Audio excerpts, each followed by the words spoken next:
Bonjour et bienvenue les trouveurs de Claudine. Je me présente Claudine Delaunay, votre animatrice à la créativité au rendez-vous. Aujourd'hui, je vous démontre une dernière technique de ma dernière capsule de la série des techniques de brosse estampe avec la technique embossage à chaud. Alors, j'y vais de ce pas et ce qu'on fait, c'est que première des choses, c'est qu'on prend une base de carte blanche. On travaille avec des poudres d'embossage. Donc, si vous ne connaissez pas ça, c'est qu'il faut toujours enlever la statique, première des choses, avant de estamper dans une encre qui va aider à adhérer la poudre. Et cela, c'était vendu par Stampin' Up, Embossing Body, mais je pense qu'ils n'en vendent plus. En tout cas, c'est une petite poudre blanche, puis ils en vendent dans les magasins à grande surface. Ensuite, ce qu'on fait, c'est qu'on utilise l'encre transparente Versamark. Et on choisit un jeu d'étampe. Comme celui-ci, c'est Jardin d'Éden. Et j'ai choisi un petit feuillage délicat ici. Puis là, je vais prendre un bloc clair. Puis, je vais appliquer mon étampe. Je vais arriver de ce pas et estamper ici et là. Puis là, il ne faut pas estamper trop fort. Puis on ne voit pas, il faut vraiment y aller avec la lumière du jour pour regarder de côté parce que c'est transparent. Puis là, je me dis, OK, j'ai mis ça comme ça. Puis je pense que je vais, cette fois-ci, je vais peut-être le laisser comme ça parce que je vais peut-être par après mettre un message ou... attendez un petit peu, j'essaie de réfléchir si je veux laisser ça comme ça. Ça va être différent, oui.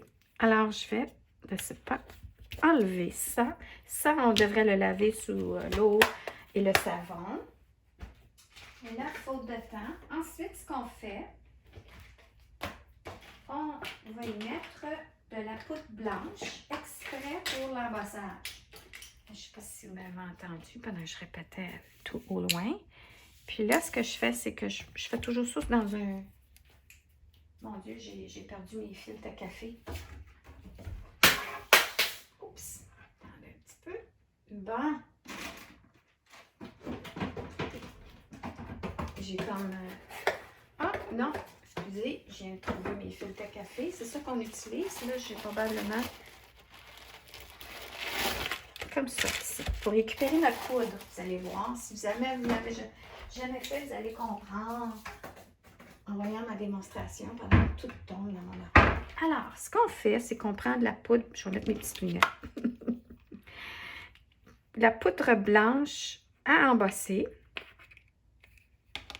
Puis là, ce que je vais faire, c'est que je fais attention, pas toucher avec mes doigts ou ce que je viens d'estamper en transparent. Puis, vous savez que ça, là, vous pouvez arriver puis le faire juste demain, puis vous allez être correct. Quand ça sèche, là, ça peut être fait tout de suite, ça peut être fait plus tard. C'est pas grave, ça marche pareil. Je l'ai testé dans le passé. Alors là, ce qui arrive, c'est qu'il faut secouer comme il faut. Là, on regarde, là, on voit vraiment bien, je ne sais pas si vous voyez, toute la poudre blanche qui a collé. Puis là, il faut la chauffer pour que ça cuise. Puis là, ce qui arrive, c'est pour ça l'embossing body, la poudre qu'on met avant, c'est pour enlever la statique. Sinon, il y aurait peut-être des petits traits de poudre un peu partout. Alors là, ce qu'on fait, c'est qu'on veut récupérer notre poudre.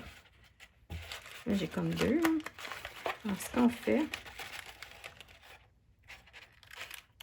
c'est qu'on enlève le filtre à café. Disons, on aurait des feuilles. Ça peut être des feuilles. Puis là, c'est si jamais vous manquez votre coude, tout mettre dans le contenant. Comme là, je suis en train de faire. Vous avez une autre feuille en dessous que vous pouvez prendre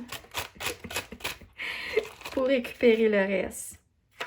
Alors là, ce qu'on pourrait faire, quand j'utilisais des feuilles avant, c'était comme ça. Je faisais juste un pli. C'était bien mieux de même. Voilà. Puis je travaille toujours dans une boîte parce qu'il y a tendance à la statique à vouloir aller ailleurs.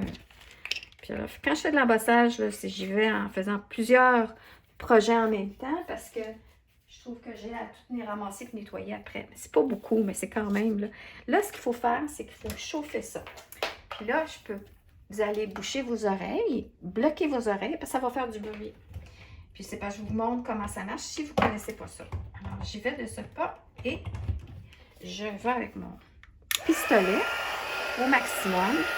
Et là, ce que je fais, c'est que je chauffe. Puis j'attends parce que ça prend quelques secondes que ce soit chaud déjà. Alors, je peux attendre quelques secondes loin des oreilles, loin des yeux.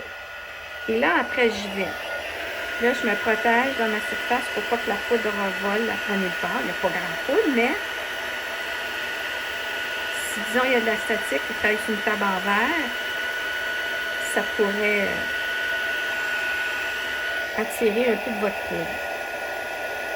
Puis là, quand vous voyez que le blanc commence à changer, à devenir brillant, vous savez qu'il est prêt.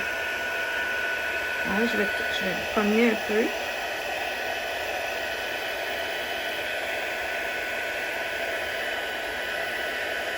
Le pistolet chauffant de Stampin' Up, il y a 2 vitesses.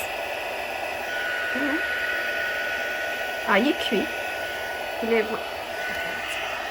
y a 2 vitesses. Voyez-vous la brillance? Alors, le 2 vitesses, et la vitesse de base, c'est pour sécher, disons, vos encres. La haute vitesse, c'est pour cuire vos poudres. Alors, mon petit carton, on peut y aller comme ça ici, puis on voit, il n'y a plus rien. Alors, voilà. Je vais rebrancher mon cellulaire avant qu'il n'y ait plus d'énergie. La petite barre. Maintenant, on va poursuivre avec nos couleurs. Alors là, je vais essayer de me remettre droite un peu. Puis là, on va travailler. On a vert guillerette, mélodie de mangue et mon rose, magenta en folie. Puis là, je vais commencer avec mon vert. J'aime toujours ça commencer avec mon vert. Puis là, ça, c'est quoi ça? C'est vert.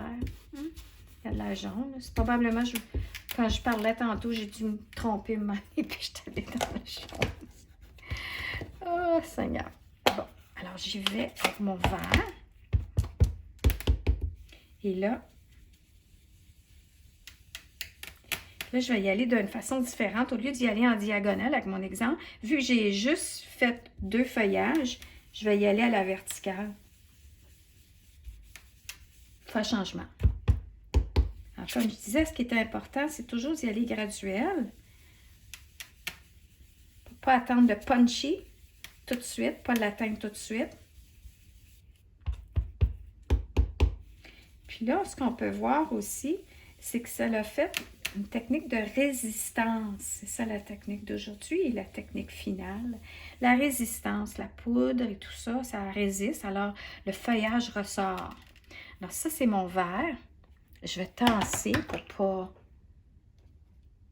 pas empiétrer. Et puis ça ici, c'est mon mélodie de mangue.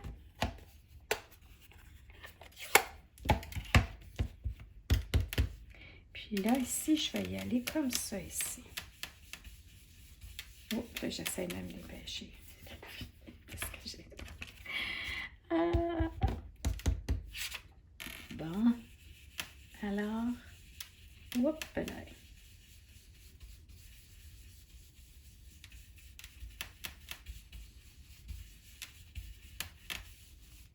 Puis, après, le rose. Alors, le rose, il faut faire attention, hein, c'est punchy. Alors là, je vais y aller. Je vais vraiment commencer vraiment à l'extérieur. Puis là, vous voyez, j'empiètre, hein. J'empiètre dans les autres couleurs, mais je fais attention. Et puis là, c'est vraiment à votre goût.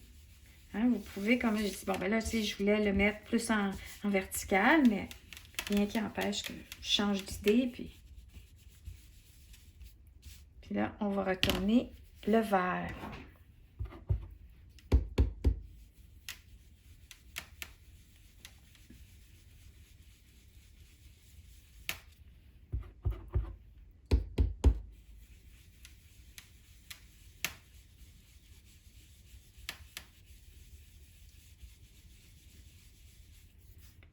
C'est beau, hein? C'est vraiment, ça fait différent encore une fois.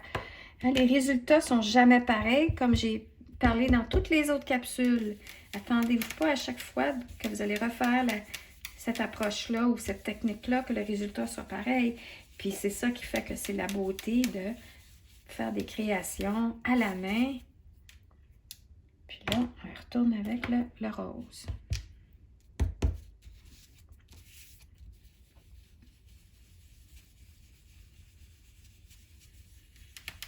Alors, ouais. Quand j'ai dit dans d'autres capsules, des fois, allez, c'est ça, allez rechercher un peu, faites un rappel de votre teinte un petit peu dans l'autre. Parce que c'est pas, faut pas que ce soit des francs, là, tu sais, les coupures. Comme ici, c'est plus punché, ça se mélange, mais ici, on peut voir, oh, OK, là, il y a comme du blanc, la transition est moindre que celle-ci. Mais ça, c'est comment je me sens aujourd'hui. Alors, la dernière petite chose qu'on peut faire, c'est de passer avec un petit chiffon pour juste frotter le blanc. Pour enlever la couleur, pour faire ressortir le blanc à nouveau. Puis là, tout ce que vous avez à faire par après, c'est de... Bon, et où ma carte? Ma base de carte, j'avais... Ah, ici. Alors, vous voyez, en collant ça dans un arrière-plan, là, je vais mettre mon noir. J'ai plus d'extra. Bon. Alors, on va mettre ça comme ça ici. Regardez si c'est beau. Là, tout ce que je vous disais tantôt, c'est tout ce qui me reste à faire, c'est d'estamper un petit message ici. Je le descendrai, je pense, en noir, parce que vu que j'ai un contour noir. Alors ça, c'était la dernière technique, la 12e technique, ma 11e capsule de ma série d'apprendre à utiliser nos brosses estampes. J'espère que vous avez vraiment aimé ça. Et n'hésitez pas à commenter. Ou écrivez-moi, ou envoyez-moi des photos, des messages pour me dire comment vous avez aimé mes capsules. Alors, ceci dit, je vous souhaite une fin de journée de toute beauté et à la prochaine!